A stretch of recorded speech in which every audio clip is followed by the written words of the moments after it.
Hey, Rockstar. I want to share a little something with you and get your opinion, your feedback. So I watched a documentary 2 nights ago. I actually shared a few clips on my stories, but there was this one segment, this one 3-minute segment, which completely blew me away because it basically describes what's happening in our world today and why. And what's very interesting was this was filmed in 2006, but it's the perfect description to describe what's happening in our world today, the what and why. And I'd love for you to watch it. I'd love for you to tell me your thoughts, if you agree, disagree. This ain't a fancy video. I literally just was watching it on TV and used my phone to just record it.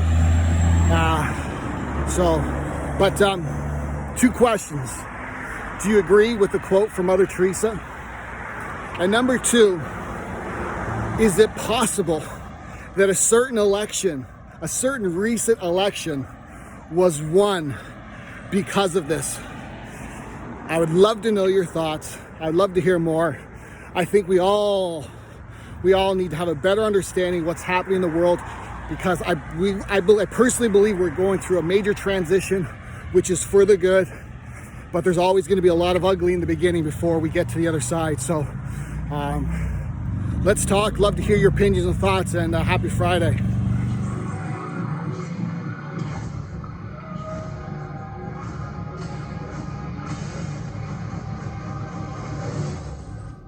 We notice that there are so many people who are living life in a very conditional way. They look out and they see things that are wonderful and they say, yes, we want more of those. We would vote for that. We would support that with our time and energy and money. But then they look out and they see things that they do not want, terrible things that they do not want to live and that they do not want to see others live. And they say, we've got to do something about getting rid of those things. But they don't realize that as they push against the unwanted, they add power to it. In this world, there is a war against poverty and a war against cancer and a war against teenage pregnancy and a war against terrorism and a war against violence and a war against terrorism. We mentioned that there's a war against terrorism, and all of this pushing against is only adding to, because you can't say no and make it go away. When you shout no, law of attraction is lining that up. The reason that what you resist persists is because if you're resisting something, you're saying, no, I don't want this thing because it makes me feel this way, the way I'm feeling right now. So you're just putting out this really strong emotion of, wow, I really don't like this feeling, and it's there, and it just comes racing towards you. You know, the anti-war movement creates more war. The anti-drug movement has actually created more drugs because we're focusing on what we don't want, drugs. People will say, well, shouldn't I focus upon that? That is true. And we say, that is like saying, because someone gave their attention to something they did not want long enough that now it is manifested, I should do it too. And we say, we don't really understand that reasoning. Mother Teresa was brilliant. She said, I will never attend an anti-war rally. If you have a peace rally, invite me. You know, she knew. She understood the secret.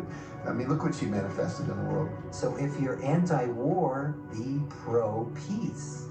If you're anti-hunger, be pro people having more than enough to eat. If you're anti a particular politician, be pro his opponent. Often elections are tipped in the favor of the person that people are really against because he's getting all the energy and all the focus. You want to focus on what you want, not what you don't want. It's okay to notice what you don't want because that gives you contrast to say, well, this is what I do want. But the fact is that the more you talk about what you don't want or talk about how bad it is, read about all of that all the time, and then say, oh, how terrible it is, well, you're creating more of that. You know, so many times people say to me, well, James, I have to be informed. Maybe you have to be informed, but you don't have to be inundated.